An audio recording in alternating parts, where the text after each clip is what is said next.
Hello everyone, welcome to my channel CIB with Ashok. तो friends, आज हम बीएफएम के मॉड्यूल डी में चैप्टर नंबर 30 का पार्ट 2 करेंगे। तो ये चैप्टर फ्रेंड्स आपका risk adjusted return on capital RAROC के बारे में और प्रॉफिट प्लानिंग के बारे में है।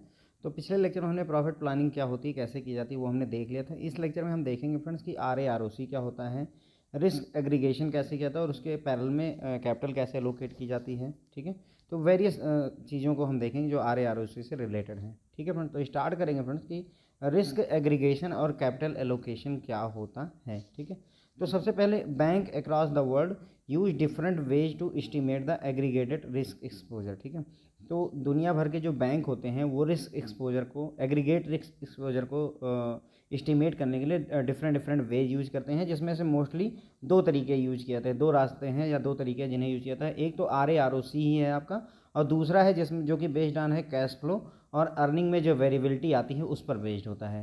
ठीक है फ्रेंड, तो इन दोनों मेथड के बारे में जानेंगे। एक तो RAROC के थ्रू और दूसरा कैश फ्लो और अर्निंग में वेरिएबिलिटी के थ्रू जो हम एस्टिमेशन करते हैं। यहाँ पर क्या एस्टिमेट करने की कोशिश कर रहे हैं friends, aggregate risk exposure, total कितना रिस्क होगा किसी बैंक को वो हम कैलकुलेट करने की कोशिश, एस्टिमेट करने की, कैलकुलेट करने की कोशिश कर रहे हैं। क्योंकि अगर आपको एग्रीगेट रिस्क पता चल जाएगा तो उसी हिसाब से कैपिटल एलोकेट किया जाएगा ना। आपको कैपिटल एडिक्वेसी के हिसाब से पता है ना कि 8% जो है वेसल नाम के हिसाब से 8% जो है कैपिटल अरेंज करनी पड़ती है रिस्क के अगेंस्ट में। ठीक है, तो RAROC के बारे में बात करेंगे कि RAROC मेथड के थ्रू हम कैसे एग्रीगेट रिस्क को कैलकुलेट या एस्टिमेट करते हैं। तो the most commonly used approach is risk adjusted return on capital. ठीक है, तो एग्रीगेट रिस्क को कैलकुलेट करने की जो मोस्ट पॉपुलर, जो आपकी कॉमन या पॉपुलर जो है अप्रोच है वो है RAROC।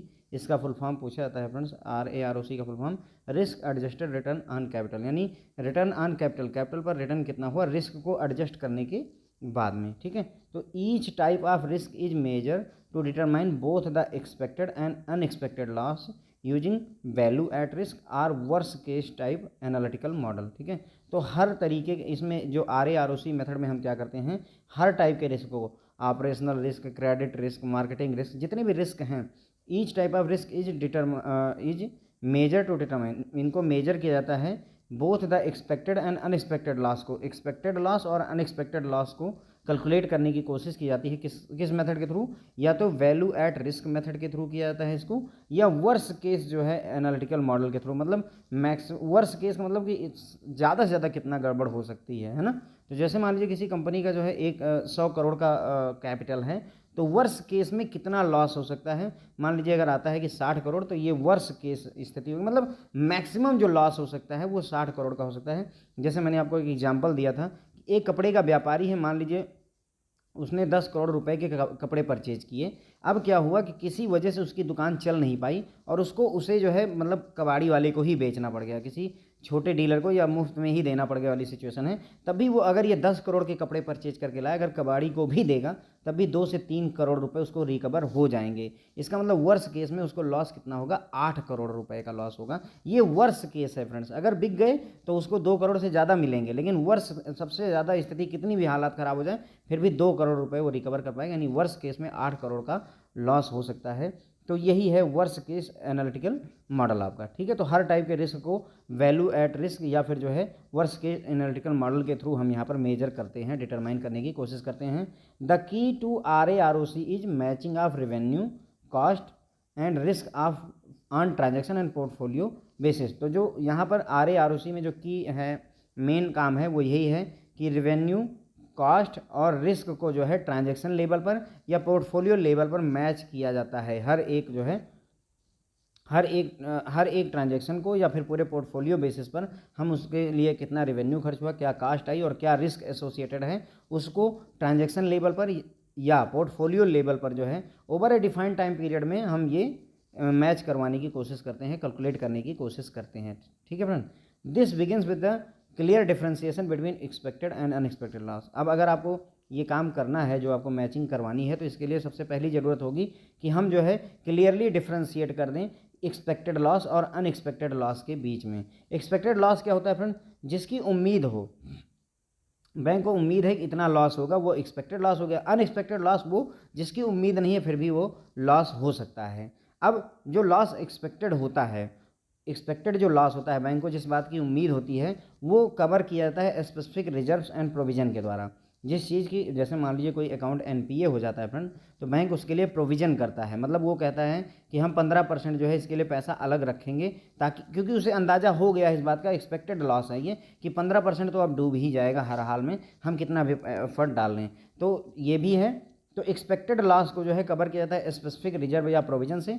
साथ ही साथ जो है एक्सपेक्टेड जो लॉस होता है फ्रेंड्स, उसको जो है प्राइसिंग में भी इंक्लूड कर लेते हैं। मतलब कहने का, जो हमने पहले क्रेडिट वाले लेक्चर में पढ़ा हुआ है एबीएम के मॉड्यूल डी में, कि अगर किसी की रेटिंग A++ है तो उसको अगर हम लोन देंगे 8% रेट ऑफ इंटरेस्ट पे, तो B- वाले को हम 10% रेट ऑफ इंटरेस्ट पर देंगे।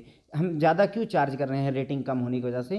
क्योंकि फ्रेंड्स इसके पैसा लौटाने के ज़्यादा चांसेज हैं, इसलिए इसको हम 8% दे रहे हैं। और हमने जो रिस्क इसमें बढ़ा, इसकी रेटिंग कम होने का जो रिस्क बढ़ा, उसी के प्राइस को 2% और बढ़ा दिया, ताकि हमें उम्मीद है कि पैसा डूबेगा, इसलिए हमने 2% जो उसको, उस लॉस को, एक्सपेक्टेड लॉस को कवर करने के लिए हमने अपनी प्राइसिंग में चेंजेस ला दिए फ्रेंड्स। ओके, तो एक्सपेक्टेड लॉस जो है कवर किया जाता है स्पेसिफिक रिजर्व के द्वारा या प्राइसिंग के द्वारा।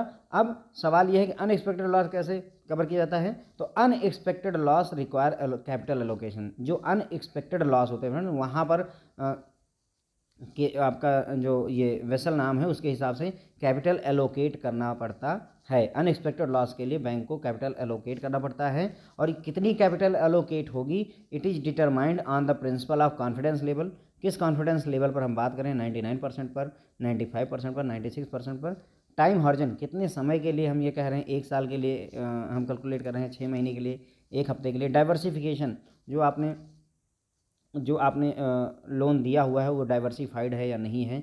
साथ ही साथ कोरिलेशन इनका आपस में, प्रॉफिट लॉस के साथ जो कोरिलेशन है उसको भी इसमें कंसिडर करते हैं। ठीक है, तो हमने ये समझा कि अगर जो है हमको RA ROC में जो हमने समझा क्या, कि RA ROC में जो की फंडा है वो ये है कि रेवेन्यू, कॉस्ट और जो है रिस्क को ट्रांजैक्शन लेवल या पोर्टफोलियो लेवल पर एक सर्टेन टाइम पीरियड के लिए हमें मैच करना होता है। और ये काम करने के लिए हम सबसे पहले शुरुआत करते हैं डिफ्रेंशिएट करने की एक्सपेक्टेड और अनएक्सपेक्टेड लॉस में। हम ये देखते हैं कि कौन सा लॉस एक्सपेक्टेड है और कौन सा अनएक्सपेक्टेड है। जो एक्सपेक्टेड लॉस है उसकी रिकवरी के लिए हम क्या करते हैं, स्पेसिफिक रिजर्व और प्रोविजंस करते हैं। जैसे एनपीए के लिए मैंने आपको एग्जांपल बताया, कुछ सर्टेन रिजर्व अलग रखते हैं, पैसा प्रोविजंस करते हैं, साथ ही साथ प्राइसिंग भी जो है उसी हिसाब से करते हैं।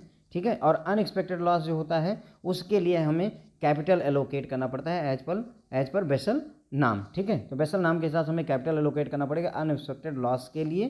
ठीक है, और कितना कैपिटल एलोकेट करना पड़ेगा ये डिटरमाइन किया जा सकता है, कॉन्फिडेंस लेवल कितना है, टाइम हॉरिजन कितना है, डाइवर्सिफिकेशन कैसा है, इन सभी बातों के जरिए हम जो है कितना कैपिटल एलोकेट होगा इस बात की जानकारी कर सकते हैं। ठीक है फ्रेंड्स, यहाँ तक हम पहुँच गए हैं। In this approach the risk is measure in terms of variability of income. तो इस अप्रोच में RA ROC में हम जो रिस्क मेजर किया जाता है इन terms of variability in income. Income में कितनी आप वेरिएबिलिटी आएगी, अभी 10,000 कमा रहे हैं, कल 20,000 कमा रहे हैं, परसों 3,000 कमा रहे हैं, तो ये जो वेरिएबिलिटी है, वेरिएबल मतलब इनकम फिक्स नहीं है, जो वेरिएबिलिटी है उसी के टर्म में मेजर किया जाता है रिस्क को।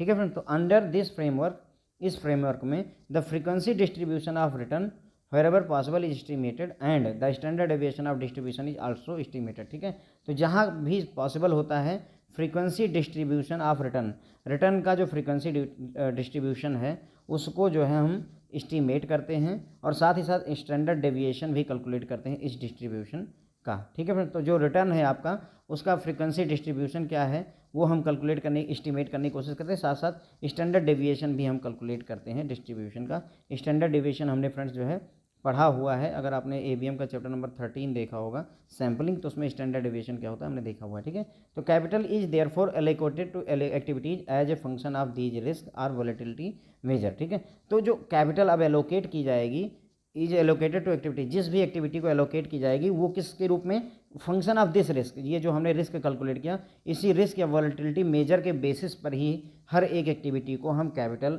एलोकेट करते हैं। ठीक है फ्रेंड, तो ये आपका पहला मेथड हो गया यहाँ पर RA ROC। ठीक है, तो एक बार सरसरी तौर पे फिर से देख लीजिए। रिस्क एग्रीगेशन मतलब हर बैंक जो है एग्रीगेट रिस्क को कैलकुलेट करता है। उसके दो तरीके हैं मेनली, एक RA ROC मेथड है और दूसरा कैश फ्लो और वेरिएबिलिटी इन अर्निंग पर आधारित है।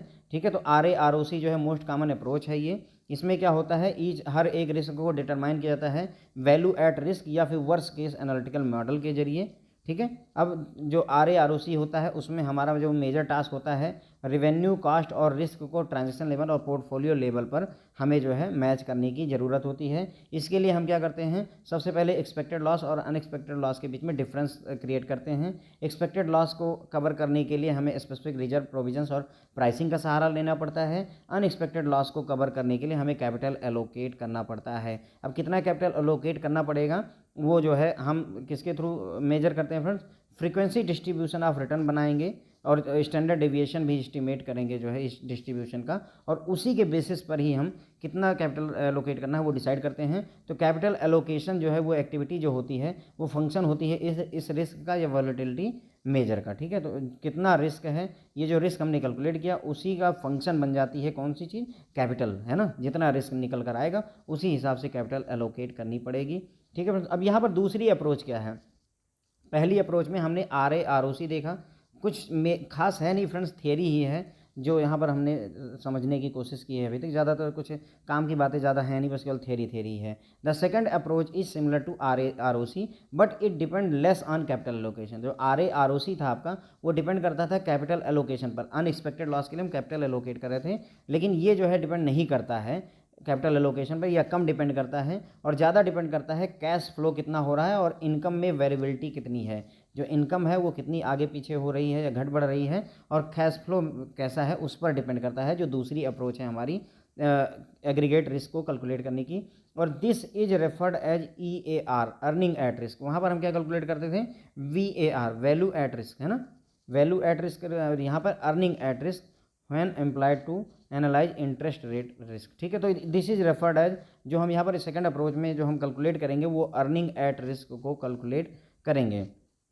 इस एनालिटिकल फ्रेमवर्क में भी frequency distribution of return of one type of risk can be estimated from historical data. ठीक है, तो इसमें भी हम वही करेंगे, फ्रीक्वेंसी डिस्ट्रीब्यूशन ऑफ रिटर्न जो है कैलकुलेट करेंगे, जिसमें हम हिस्टोरिकल डेटा के बेसिस पर एस्टिमेट करेंगे कि कितना लॉस हो सकता है। ठीक है, extreme outcomes can be estimated from the tail of distribution. अब एक्सट्रीम वर्स के सिनारियो वाली बात करें, या जो है एक्सट्रीम के आउटकम कितना हो सकता है, उसको हम वो जो आपका फाइनेंशियल डिस्ट्रीब्यूशन का जो कर्व है उसकी टेल से, यानी सबसे लास्ट एंड से हम पता कर सकते हैं। Either a worse case scenario could be used or standard deviation can also be consider. तो ये कह रहे हैं कि मतलब अगर ये एक्सट्रीम आउटकम को आपको देखना है तो या तो वर्स केस सिनारियो वाला कॉन्सेप्ट यूज कर लीजिए, या स्टैंडर्ड डेविएशन को भी यूज करके आप इसे कैलकुलेट कर सकते हैं। अकॉर्डिंगली इसी के हिसाब से each bank can restrict the maximum potential lot to certain percentage of past या current income or market value. तो इसी के हिसाब से, इस कैलकुलेशन के हिसाब से है each bank can restrict the maximum potential loss. ठीक है, कितना मैक्सिमम पोटेंशियल लॉस ले सकता है बैंक, उसको एक सर्टेन परसेंटेज के रूप में रिस्ट्रिक्ट कर सकता है पास्ट के इनकम से या करंट की इनकम से या मार्केट वैल्यू के आधार पर। मान लीजिए जो है हमारी पास्ट में इनकम या प्रेजेंट में इनकम मान लीजिए 100 करोड़ है बैंक की, तो हम रिस्ट्रिक्ट कर सकते हैं कि भाई हम जो है मैक्सिमम पोटेंशियल लॉस इसका 10% वेयर कर सकते हैं। तो हम कोशिश यही करेंगे कि 100 करोड़ में से सिर्फ 10 करोड़ रुपए का ही लॉस हो, क्योंकि हमने इसको रिस्ट्रिक्ट कर दिया है। और रिस्ट्रिक्ट कैसे कर पाए हैं, क्योंकि हमने ये कैलकुलेशन की हुई है एक्सट्रीम आउटकम की, किसके बेसिस पर, based on estimation based on distribution. जो हमारा ये आपका रिटर्न डिस्ट्रीब्यूशन ऑफ रिटर्न का जो हमने फ्रीक्वेंसी डिस्ट्रीब्यूशन ऑफ रिटर्न जो हमने बनाया था उसके हिसाब से ये कैलकुलेशन हमने की हुई है। Thereafter rather than moving from volatility of value through capital, this approach goes directly to current earning application of risky position. मतलब कहने का ये है कि जो RAROC थी वो क्या करती थी, वो वॉलेटिलिटी वैल्यू ऑफ जो है कैपिटल जाती थी। मतलब कहने का RAROC में हम अप्रोच में हम क्या कर रहे थे कि कितना कैपिटल नीडेड होगा उसकी वॉलेटिलिटी चेक कर रहे थे वैल्यू एट रिस्क के थ्रू। लेकिन ये वैल्यू एट रिस्क और कैपिटल की बात ना करके सीधे जो है करंट अर्निंग पर जा रहा है। देखिए यहाँ पर करंट अर्निंग का सर्टेन परसेंटेज हम सेट कर रहे हैं, रिस्की पोजीशन का जो है करंट अर्निंग पर इम्प्लीकेशन क्या है उसकी बात करता है। मतलब कहने कि ये सीधे अर्निंग पर काम करता है, ना कि जो है कैपिटल के थ्रू चीज़ों को एडजस्ट करने की कोशिश करता है फ्रेंड्स, ठीक है।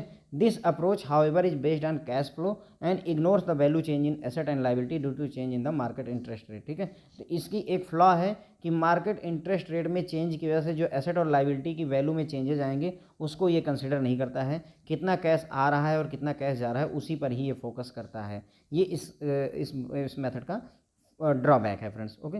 तो हमने सेकंड अप्रोच भी देख लिया। सेकंड अप्रोच सिमिलर होती है RAROC की, लेकिन ये कैपिटल एलोकेशन पर उतना फोकस नहीं करती है, डिपेंड नहीं करती है, बल्कि ये डिपेंड करती है कितना कैश फ्लो हो रहा है, इनफ्लो आउटफ्लो दोनों हो रहा है, और अर्निंग में कितनी वेरिएबिलिटी आ रही है उसके आधार पर वहाँ पर हम वैल्यू एट रिस्क निकालते थे। RAROC मेथड में वैल्यू एट रिस्क निकालते थे, यहाँ पर हम अर्निंग एट रिस्क निकालेंगे, EAR निकालेंगे। अब अगर आपको अर्निंग एट रिस्क निकालना है तो इसके लिए क्या करेंगे, फ्रीक्वेंसी डिस्ट्रीब्यूशन ऑफ रिटर्न बनाएंगे, ठीक है। और हर एक टाइप के लिए फ्रीक्वेंसी डिस्ट्रीब्यूशन ऑफ रिटर्न बनाएंगे हिस्टोरिकल डेटा के बेसिस पर, और हम एनालाइज करेंगे हमें कितना लॉस हो सकता है मैक्सिमम, ठीक है। एक्सट्रीम आउटकम भी हम जो है एस्टिमेट कर सकते हैं डिस्ट्रीब्यूशन की टेल से, मतलब जो ये डिस्ट्रीब्यूशन कर्व है उसकी टेल से जो है हम एक्सट्रीम आउटकम को भी एनालाइज कर सकते हैं। अब इसके लिए एक्सट्रीम के लिए चाहे आप वर्स्ट केस सिनारियो यूज कर लिए, चाहे स्टैंडर्ड डेविएशन मेथड यूज कर लिए, दोनों मेथड से आप जो है एक्सट्रीम आउटकम एनालाइज कर सकते हैं। अब ये जो हमने एक्सट्रीम केस, अगर एक्सट्रीम आउटकम हमने निकाल लिया है, मैक्सिमम लॉस कैलकुलेट कर लिया है, तो हर बैंक उसी के बेसिस पर रिस्ट्रिक्शन लगा देता है कि हम मैक्सिमम कितना पोटेंशियल लॉस ले सकते हैं, सर्टेन परसेंटेज। और ये जो मैक्सिमम लॉस है वो कैसे डिसाइड होता है, या तो पास्ट की इनकम या करंट की इनकम का सर्टेन परसेंटेज होता है, ठीक है फ्रेंड। तो सर्टेन परसेंटेज उन्होंने सेट कर दिया। तो हम रेदर यहाँ पर हम capital volatility of value through capital जो में ना जा करके हम सीधे ये अप्रोच क्या करती है, करंट अर्निंग पर बात करती है, रिस्की पोजीशन की, ठीक है। तो रिस्की जो पोजीशन है उसकी करंट अर्निंग पर क्या इम्प्लीकेशन है उसकी बात करती है, ना कि कैपिटल पर कितनी कैपिटल की रिक्वायरमेंट होगी उस पर बात ये नहीं करती है, ठीक है। इस अप्रोच की एक निगेटिव बात है वो ये है कि ये कैश फ्लो पर ही बेस्ड होती है, ये एसेट और लायबिलिटी की वैल्यू में कितना चेंजेज आ रहा है मार्केट में इंटरेस्ट रेट चेंज होने से उस पर ध्यान नहीं देती है फ्रेंड्स, ओके। अब दूसरा टॉपिक उठाएंगे friends, economic capital and RORAC।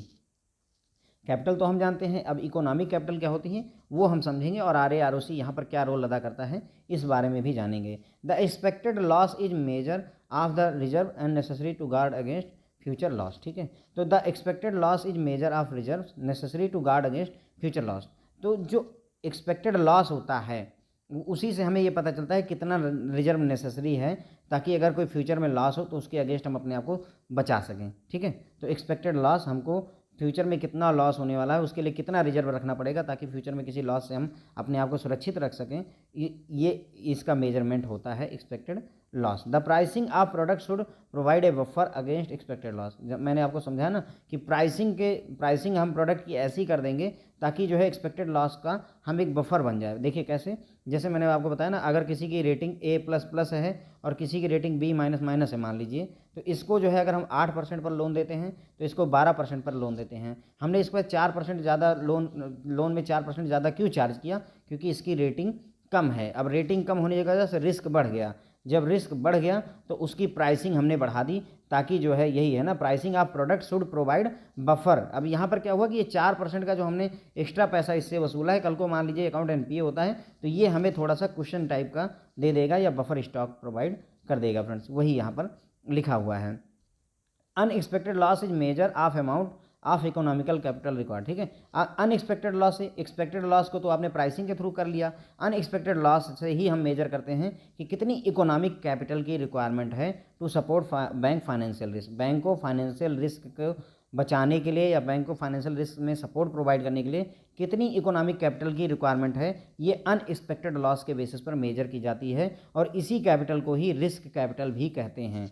ध्यान देंगे, रिस्क कैपिटल कहूँ, इकोनॉमिक कैपिटल कहूँ, दोनों एक ही बात है, और ये वो कैपिटल है जो अनएक्सपेक्टेड लॉस से बचाने के लिए बैंकों को अपने पास रखनी पड़ती है, ठीक है। अब मान लीजिए जैसे 100 करोड़ रुपए का जो है लॉस होना है, जिसमें से मान लीजिए 60 करोड़ रुपए का एक्सपेक्टेड लॉस है, तो इस 60 करोड़ को कवर करने के लिए तो आप प्राइसिंग कर दोगे या प्रोविजनिंग वगैरह कर दोगे, उससे बचाओगे। जो 40 करोड़ रुपए का अनएक्सपेक्टेड लॉस है मान लीजिए, इसको कैसे एडजस्ट करते हैं फ्रेंड्स, तो इसके लिए हम वही आपका 8% जो है कैपिटल एक्स्ट्रा अरेंज करेंगे। तो 40 का 8% जो भी होगा वो अमाउंट जो आपने अरेंज की वही आपका रिस्क कैपिटल या इकोनॉमिक कैपिटल कहलाती है फ्रेंड, ठीक है, क्लियर हो गया होगा। सम एक्टिविटीज में acquire large amount of risk capital, ठीक है, अब ये कह रहे हैं कुछ एक्टिविटी ऐसी होती हैं जो जिनमें large amount of risk capital involve होती है, लेकिन अगर हम ज़्यादा रिस्क कैपिटल लगाएंगे तो बदले में ज़्यादा रिटर्न की भी उम्मीद भी करेंगे, ठीक है।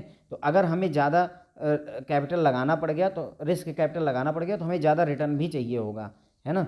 अदरवाइज देखिए हमने पिछले एग्जांपल में देखा था ना कि जब ए रेटिंग वाले में था वहाँ पर 8% रिटर्न था, ए रेटिंग वाले में 10% रिटर्न था, ट्रिपल ए वाले में 8% था, डबल ए वाले में 10% था, और ए रेटिंग वाले में 8% का रिटर्न था। वही है ना यहाँ पर कि मतलब जिसमें हमने अब यहाँ पर रिस्क कैपिटल ज़्यादा लगाना पड़ेगा। अगर यहाँ पर हमें रिस्क कैपिटल ज़्यादा लगाना पड़ेगा, यहाँ पर 12% है, सॉरी 12% है, तो जहाँ पर हमें ज़्यादा रिस्क कैपिटल अरेंज करना पड़ेगा क्योंकि इसमें 100% रिस्क था। आपको याद होगा पिछले लेक्चर में 100% रिस्क था तो 12% रिटर्न आ रहा था। तो जहाँ पर हम ज़्यादा रिस्क कैपिटल लगाएंगे वहाँ हायर रिटर्न की हम उम्मीद भी करेंगे, और यही है essence of risk adjusted return on capital. RAROC का जो मेन अगर फंडा हम समझें, अगर मैं ज़्यादा रिस्क लूँगा तो मुझे रिटर्न भी ज़्यादा चाहिए, इसी फंडे पर ही काम करता है आपका RAROC, ठीक है। The central objective is to establish benchmark to evaluate economic return of business activity.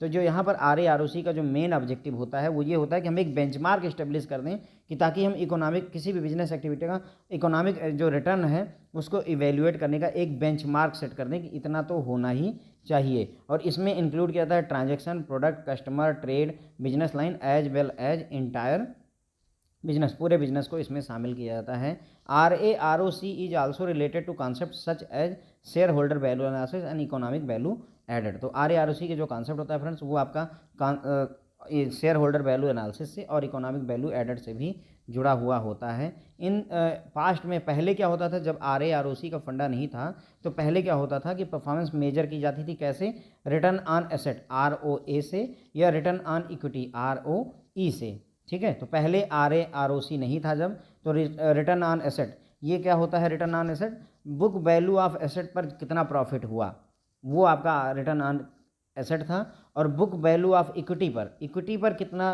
Profit हुआ, इक्विटी पर कितना प्रॉफिट हुआ वो आपका रिटर्न ऑन इक्विटी हो गया, और एसेट पर कितना प्रॉफिट हुआ वो आपका रिटर्न ऑन एसेट हो गया। पहले ऐसा किया जाता था, लेकिन नन ऑफ दीज मेजर, लेकिन ना तो इनमें से कोई भी मेजर ऐसा नहीं है, return on asset and return on equity, इनमें से कोई ऐसा मेजर नहीं है जो कि सेटिस्फैक्ट्री हो किसी भी बिजनेस लाइन की परफॉर्मेंस को इवेल्युएट करने के लिए। मतलब हम इसके इन दोनों के बेसिस पर किसी बिजनेस लाइन को ये नहीं कह सकते कि ये अच्छी चल रही है और ये ख़राब चल रही है, ठीक है, क्योंकि ये इग्नोर करते हैं रिस्क को, ये लोग इग्नोर कर देते हैं रिस्क को।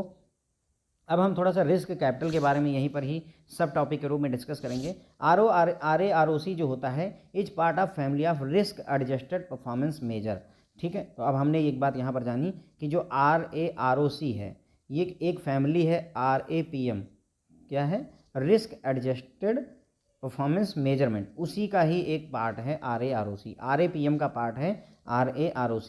RAPM का फुल फॉर्म पूछ सकते हैं friend, risk adjusted performance measure होता है। अब इसको एक एग्जांपल से हम समझेंगे कि जो है RAPM क्या रोल अदा करता है। कंसिडर फॉर इंस्टेंस दो ट्रेडर हैं और हर एक ने $10 मिलियन जो है प्रॉफिट पिछले साल कमाया हुआ है। मान लीजिए दो ट्रेडर हैं और दोनों ने $10 मिलियन जो है प्रॉफिट, दोनों ने बराबर ही $10 मिलियन, इसने भी $10 मिलियन उसने भी कमाया है। जो पहला ट्रेडर है वो फॉरेन करेंसी का डीलर है, फॉरेक्स का डीलर है, और दूसरा बॉन्ड में ट्रेड करता है, ठीक है। तो अब क्वेश्चन ये है कि कैसे इनकी परफॉर्मेंस को हम कंपेयर करें। एक जो है शेयर मार्केट में लगा हुआ है, बॉन्ड ट्रेड कर रहा है, और एक फॉरेक्स मार्केट में ट्रेड कर रहा है। दोनों ने $10 मिलियन जो है प्रॉफिट कमाया हुआ है। अब सवाल ये है कि किसकी परफॉर्मेंस अच्छी है, तो इसी को कंपेयर करने के लिए कोई ना कोई मेथड हमें यूज करना पड़ेगा। This is important to provide appropriate compensation as well as which line of activity to extend. अब ये कह रहे हैं कि हमें ये क्वेश्चन का आंसर जरूरी इसलिए है क्योंकि अगर कंपनसेशन देना पड़ जाएगा तो उसके लिए भी, और ये डिसाइड करना कि कौन सी बिजनेस लाइन को आगे एक्सपेंड करना है हमें। मान लीजिए आप ही की दो फैक्ट्रियाँ हैं या दो फर्म है, एक फॉरेक्स में डील कर रही, एक बॉन्ड में डील कर रही है, और दोनों ने $10 मिलियन जो है पिछले साल कमाया हुआ है। तो अगर आपसे कोई पूछे कि सर इस वाले बिजनेस को आगे बढ़ाऊं या इस वाले बिजनेस को ज़्यादा ध्यान दिया जाए, तो आपका आंसर क्या होगा? क्योंकि अभी हमारे पास भाई $10 मिलियन ये भी कमाया, $10 मिलियन ये भी कमाया, हमारे पास कोई कंक्रीट आंसर नहीं है कि हमारे हिसाब से तो दोनों सही कमा रहे हैं, लेकिन ऐसा नहीं है। क्यों नहीं है वो चीज़ अभी हम देखेंगे। अब मान लीजिए कि फॉरेक्स डीलर और बॉन्ड ट्रेडर है national amount and volatility at described लो, तो इनके बारे में डिटेल हमें नीचे दी गई है। बॉन्ड ट्रेडर जो है वो $200 मिलियन ट्रेड करता है और मार्केट में जो वॉलेटिलिटी लोअर है वो 4% पर एनम पर डील करता है। ठीक है, तो जो बॉन्ड डीलर है उसने $200 मिलियन लगाया है और जो मार्केट में वॉलेटिलिटी है यानी वैल्यू एट रिस्क जो आपकी है वो 4% पर एनम है। उसी जगह फॉरेक्स डीलर ने केवल $100 मिलियन लगाए थे और 12% की वॉलेटिलिटी पर एनम है। ठीक है फ्रेंड, तो 12 आपका $100 मिलियन लगाए और 12% की वॉलेटिलिटी ये फेस कर रहा है। तो हमारा फॉरेक्स का जो बॉन्ड का डीलर $200 मिलियन लगाता है 4% जो है वॉलेटिलिटी के साथ में, और जो फॉरेक्स का डीलर है वो $100 मिलियन लगाता है और 12% वॉलेटिलिटी के साथ में ये लगाता है, और दोनों $10 मिलियन ये भी प्रॉफिट कमाता है, $10 मिलियन ये भी प्रॉफिट कमाता है। अब हम रिस्क कैपिटल जो है कंप्यूट करेंगे कि कितना रिस्क कैपिटल होगी। ये कंप्यूट की जाती है on the basis of value at risk VAR के थ्रू। हम यहाँ पर ये मान कर चले कि 99% कॉन्फिडेंस लेवल है। 99% कॉन्फिडेंस लेवल पर हम जेड टेबल से वैल्यू पता कर सकते हैं फ्रेंड्स। ये आती है 2.33। ठीक है, 99%। मैंने काफ़ी लेक्चर्स में जो है कॉन्फिडेंस लेवल पे 99% कॉन्फिडेंस लेवल पर कैसे जेड टेबल देखते हैं वो मैंने आपको बताया हुआ है फ्रेंड्स। ओके, ठीक है, तो रिस्क कैपिटल को अगर हमें कैलकुलेट करना है तो हमें वैल्यू एट रिस्क जो है कैलकुलेट करना पड़ेगा 99% कॉन्फिडेंस लेवल पर। अब हम ये मान लेते हैं कि यहाँ नॉर्मल डिस्ट्रीब्यूशन हुआ है, तो रिस्क कैपिटल कैसे कैलकुलेट होगा, तो रिस्क कैपिटल इक्वल टू हो जाएगा value at risk. Value at risk calculate कैसे होगी, जितना प्रॉफिट हुआ है उसको मल्टीप्लाई किया 0.112 से। क्यों, क्योंकि 12% वॉलेटिलिटी थी फॉरेक्स डीलर के लिए बात कर रहा हूँ। देखिए वॉलेटिलिटी यहाँ पर देख लीजिए, जो फॉरेक्स डीलर है वो 12% वॉलेटिलिटी के साथ खेल रहा है और जो आपका बॉन्ड ट्रेडर है वो 4% वॉलेटिलिटी के साथ अप्रोच कर रहा है, आगे बढ़ रहा है। तो ये $10 मिलियन हो गए आपके, 12% हो गया, और जेड टेबल में हमने 99% कॉन्फिडेंस लेवल की बात की इसलिए 2.33 हो गया। जब आप इसको कैलकुलेट करेंगे तो आपको पता चलेगा कि रिस्क कैपिटल कितनी है, $28 मिलियन ऐसा है। यानी उसने $200 मिलियन लगाए थे और उसमें से $28 मिलियन ऐसा है, फॉरेक्स वाले ने $100 मिलियन लगाए थे और उसमें से $28 मिलियन रिस्क कैपिटल है। इसी तरीके से अगर हम बॉन्ड डीलर के लिए बात करें, वैल्यू एट रिस्क कितनी है, $10 मिलियन का प्रॉफिट कमाया, 4% ही इसमें, उसमें 12% था, इसको 4% वैल्यू एट रिस्क है या वॉलेटिलिटी है, और 2.33 99% कॉन्फिडेंस लेवल की वजह से, तो इसका $9 मिलियन निकल करके आता है रिस्क कैपिटल। इसका फॉरेक्स वाले का रिस्क कैपिटल 28 मिलियन है, इसका रिस्क कैपिटल 9 मिलियन है। नाउ अब हम रिस्क कैपिटल जब पता कर लेते हैं तो RAPM risk adjusted performance measurement जो है कैलकुलेट कैसे किया जाता है। RAPM का फार्मूला होता है, प्रॉफिट को हम डिवाइड कर देते हैं रिस्क कैपिटल से। ठीक है, तो अगर हम इसको करेंगे, रिस्क एडजस्टेड परफॉर्मेंस मेजरमेंट करेंगे फॉरेक्स के लिए, तो उसका भी प्रॉफिट $10 मिलियन था, डिवाइडेड बाई 28 मिलियन, क्योंकि उसका रिस्क कैपिटल कितना आया, देखिए 28 मिलियन आया हुआ ना, 28 मिलियन आया हुआ फॉरेक्स वाले का, और बॉन्ड वाले का 9 मिलियन आया हुआ है। तो इसीलिए हमने क्या किया, 10 मिलियन प्रॉफिट, उसको डिवाइड कर दीजिए इनके रिस्क कैपिटल से, और इसको भी डिवाइड करिए रिस्क कैपिटल से, तो इसका 0.36 आ गया और इसका 1.1 आ गया। अब जिसका RAPM ज़्यादा है वही अच्छा परफॉर्म कर रहा है, यहाँ पर यही बात समझने वाली है। दस the bond trader is actually performing better than FX trader. ठीक है, तो हम कह सकते हैं कि जो बॉन्ड ट्रेडर है वो FX यानी फॉरेक्स ट्रेडर से अच्छा परफॉर्म कर रहा है, as this activity require less risk capital, क्योंकि इस एक्टिविटी के लिए आपको रिस्क कैपिटल की ज़रूरत कम पड़ रही है। बॉन्ड वाले के लिए केवल $9 मिलियन चाहिए, जबकि जो है फॉरेक्स डीलर के लिए $28 मिलियन चाहिए। तो हम यहाँ पर कह सकते हैं कि ये जो है बेटर परफॉर्मेंस कौन दे रहा है, बॉन्ड ट्रेडर दे रहा है फ्रेंड्स। ओके, एक बार इसको दोबारा आप देख लीजिए अगर आपको क्लियर नहीं हुआ होगा, वैसे तो मैंने क्लियर करने की कोशिश की है। RAROC मेथडोलॉजी की बात करेंगे, 2-3 छोटे पॉइंट हैं। रिस्क मैनेजमेंट में RAROC मेथडोलॉजी में रिस्क मैनेजमेंट में क्या क्या इंक्लूड होता है, include the measurement of portfolio exposure, the volatility and correlation of risk factor. ठीक है, तो रिस्क मेजरमेंट में क्या क्या आता है, पोर्टफोलियो एक्सपोजर को हम मेजर करते हैं, वॉलेटिलिटी को और उनका रिस्क फैक्टर का आपस में कोरिलेशन क्या है, इसको हम कैलकुलेट करते हैं या मेजरमेंट करते हैं। कैपिटल एलोकेशन में क्या आता है, कैपिटल एलोकेशन में कितने कॉन्फिडेंस लेवल पर वैल्यू एट रिस्क क्या है, टाइम हॉरिजन क्या है, उसके बेसिस पर ही जो है हम इकोनॉमिक कैपिटल को कैलकुलेट करते हैं। अभी हमने किया नहीं कि 99% कॉन्फिडेंस लेवल था, ठीक है, वैल्यू एट रिस्क को मेजर किया हमने ना, और उसी बेसिस पर हमने ये भी देखा कि जो है आपका रिस्क कैपिटल या इकोनॉमिक कैपिटल कितनी एलोकेट होगी। अभी पिछले उदाहरण में हमने ये पूरा कैलकुलेशन किया, तो वही बोल रहे हैं कैपिटल एलोकेशन के लिए सारी। फिर परफॉर्मेंस मेजरमेंट में एक छोटी सी नई बात यहाँ पर इंट्रोड्यूस की है, this require the adjustment of performance for risk capital. Performance measurement में this require the adjustment of performance for risk capital के लिए आपका adjustment of performance for risk capital की रिक्वायरमेंट होती है। Performance measure can be done based on RAPM, risk adjusted performance measurement, है ना। Risk adjusted performance measurement को जो है इसी मेथड पर हम कैलकुलेट करते हैं। यहाँ पर एक instance economic value added EVA, एक नया टर्म है फ्रेंड्स, केवल टर्म पूछा सकता है। EVA क्या होता है, तो economic value added focuses on creation of value during a particular period in excess to required return on capital. तो जो आपका इकोनॉमिक वैल्यू एडेड होता है, EVA जो होता है, ये फोकस करता है कि कैपिटल पर रिटर्न तो चाहिए ही चाहिए, उसके अलावा वैल्यू क्रिएशन की कोशिश कर, क्रिएशन ऑफ वैल्यू की क्रिएशन की भी फोकस करता है। इकोनॉमिक वैल्यू एडेड मतलब कहने का किसी एसेट में उसकी जो वैल्यू है उसको बढ़ा देने की कोशिश कर रहा है यहाँ पर। तो इकोनॉमिक वैल्यू एडेड का मतलब ये हुआ कि रिटर्न ऑन कैपिटल तो चाहिए ही चाहिए, साथ ही साथ उसी टाइम पीरियड में वैल्यू क्रिएशन की भी कोशिश की जाती है। ठीक है फ्रेंड, तो अब EVA इकोनॉमिक वैल्यू, आपका EVA का फुल फॉर्म क्या हो गया, इकोनॉमिक वैल्यू एडेड जो होता है EVA, उसको measures the residual economic profit. ये जो आपका इकोनॉमिक प्रॉफिट का रेजिडुअल पार्ट कैलकुलेट करता है, यानी जो इकोनॉमिक वैल्यू एडेड है वो प्रॉफिट से भी, अब देखिए पहले तो हम प्रॉफिट की बात कर रहे थे, लेकिन इकोनॉमिक वैल्यू एडेड में हम प्रॉफिट में से कैपिटल को घटा देते हैं, और कैपिटल को सीधे नहीं घटाते, एक डिस्काउंट फैक्टर के साथ घटाते हैं।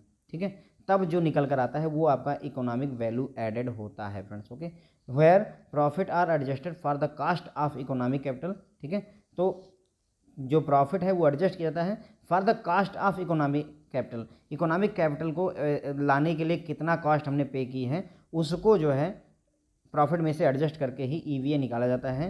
Where K is defined as discount rate, जो K है आपका वो डिस्काउंट रेट होता है। Assuming the whole worth is captured by EVA, the higher the EVA the better product और प्रोजेक्ट। ठीक है, अगर हम ये मान लें कि जो पूरी वर्थ है, होल वर्थ जो है वो EVA के द्वारा कैप्चर कर ली जाती है, इकोनॉमिक वैल्यू एडेड के द्वारा कैप्चर कर ली जाती है, तो हायर द EVA, जितना ज़्यादा EVA हायर होगा, तो जितना ज़्यादा EVA होगा उतना ही बेटर वो प्रोडक्ट या प्रोजेक्ट होगा। ठीक है, तो अगर हम EVA कैलकुलेट कर लें तो जितना ज़्यादा EVA आएगा उतना ही ज़्यादा हमारा वो प्रोडक्ट या प्रोजेक्ट अच्छा है। ठीक है फ्रेंड्स, अब उसके बाद में हम थोड़ा सा बैंकिंग इंडस्ट्री इन इंडिया की बात करेंगे। जनरल बातें हैं इसमें, मतलब बैंकिंग इंडस्ट्री पहले कैसी थी, अब क्या क्या चेंजेज आए हैं, कंपटीशन है नहीं है, उसी के बारे में है। बहुत ही थ्योरेटिकल है, बहुत ही ईजी बातें हैं।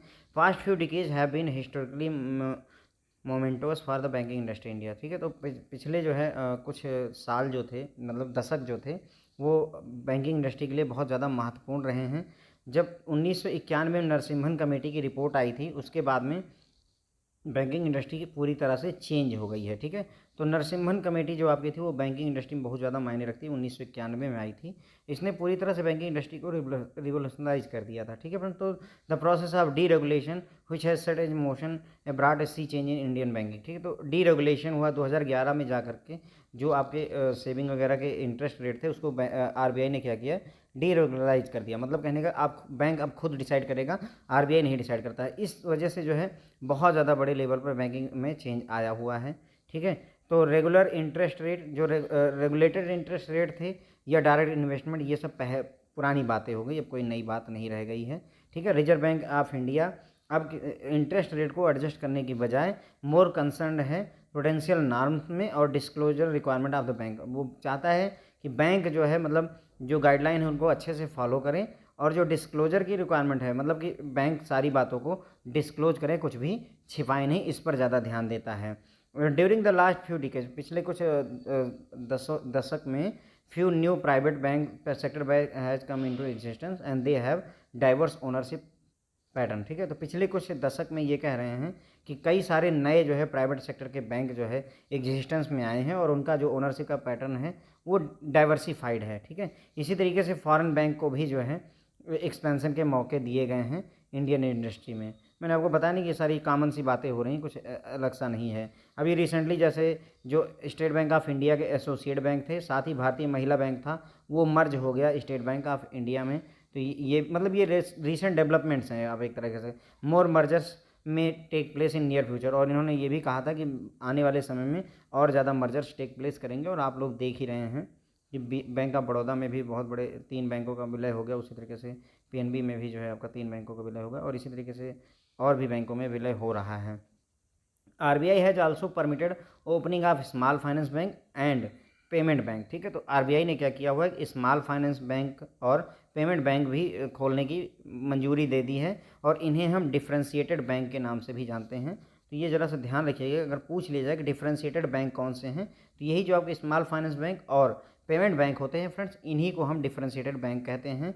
So in our country banking industry, अगर हम एक को मतलब एक सरसरी नज़र से ये देखें कि हमारी जो बैंकिंग इंडस्ट्री उसमें क्या क्या है, तो पब्लिक सेक्टर के बैंक हो गए, नई जनरेशन के प्राइवेट सेक्टर के बैंक हो गए, पुरानी जनरेशन के प्राइवेट सेक्टर बैंक हो गए, कोऑपरेटिव बैंक हो गए, आरआरबीज हो गई, स्मॉल फाइनेंस बैंक हो गए, पेमेंट बैंक हो गए, ये सभी मिला करके जो है हमारी बैंकिंग इंडस्ट्री को इस समय सेप दे रहे हैं। हेंस देयर इज ए कीन कंपटीशन, इतने टाइप के बैंक हैं तो उनके बीच में कंपटीशन भी बहुत ज़्यादा है among the bank in banking sector. Banking sector में डिफरेंट बैंक के बीच में अच्छा खासा कंपटीशन इस समय चला हुआ है, और सारे के सारे बैंकों ने या तो अपनी टेक्नोलॉजी को अपग्रेड कर लिया है या अपग्रेड करने की कोशिश में लगे हुए हैं, प्रोसेस में लगे हुए हैं। नए नए प्रोडक्ट लॉन्च किए गए हैं और अग्रेसिव मार्केटिंग की जा रही है उन प्रोडक्ट्स की आजकल। ठीक है, तो कॉमन सी बातें बताई जा रही हैं, कुछ इसमें काम समझने वाला नहीं है। Profitability has now one of the most important parameter bank की फंक्शनिंग में। ऑब्वियसली जो है किसी भी बिजनेस में हमारा जो मेजर फोकस है तो प्रॉफिटेबिलिटी होता है, तो profitability one of the most important parameter हो गया है बैंकिंग के लिए। ठीक है, Indian banks have shown that they are alive, bank इन्होंने दिखा दिया है कि ये जीवित हैं, है ना, and to the changing environment. ठीक है, चेंजिंग बदलते हुए माहौल में भी वो जीवित हैं, and geared up to face the new challenge, और नए चैलेंजेस को फेस करने के लिए भी रेडी हैं फ्रेंड्स। ओके, तो ये बहुत ही कॉमन सी बातें थी जो इंडियन बैंकिंग इंडस्ट्री में क्या हो रहा है उसके बारे में बताया गया था। पिछले कुछ डिकेड्स मतलब बैंकिंग इंडस्ट्री के लिए महत्वपूर्ण रहे हैं। नरसिम्हन कमेटी 1991 में आई थी, जिसने मतलब बैंकिंग इंडस्ट्री को पूरी तरह से चेंज कर दिया। जो इंटरेस्ट रेट थे उसको डीरेगुलराइज कर दिया आरबीआई ने, जिसकी वजह से भी बैंकिंग इंडस्ट्री में बहुत सारे चेंजेस आए हुए हैं। अब रिजर्व बैंक ऑफ इंडिया जो है आपके रेट ऑफ इंटरेस्ट से ज़्यादा प्रूडेंशियल नॉर्म्स और डिस्क्लोजर के रिक्वायरमेंट के लिए जो है ज़्यादा कंसर्न है। ठीक है, पिछले पास्ट कुछ डिकेड्स में नए प्राइवेट बैंक भी आए हैं और उनकी जो ओनरशिप का पैटर्न है वो डाइवर्सिफाइड है। इस सिमिलरली फॉरेन बैंक भी आए हुए हैं और उनको एक्सपेंशन का क्लियरेंस भी दिया गया है। रिसेंटली जो है स्टेट बैंक ऑफ इंडिया के जो एसोसिएट बैंक थे जो है 6 और भारतीय महिला बैंक को आपस में मर्ज करके स्टेट बैंक ऑफ इंडिया बना दिया गया है, मतलब सभी को स्टेट बैंक ऑफ इंडिया में विलय कर दिया गया है, और इन्होंने कहा कि भविष्य में और भी मर्जर होने के पूरे चांसेज हैं। इसके अलावा डिफ्रेंशिएट बैंक का भी कॉन्सेप्ट आरबीआई लेकर आया है, जिसमें स्मॉल फाइनेंस बैंक और पेमेंट बैंक आते हैं। तो अगर पूछा जाए डिफ्रेंशिएटेड बैंक कौन से होते हैं, तो स्मॉल फाइनेंस बैंक और पेमेंट बैंक को ही डिफ्रेंशिएटेड बैंक कहते हैं।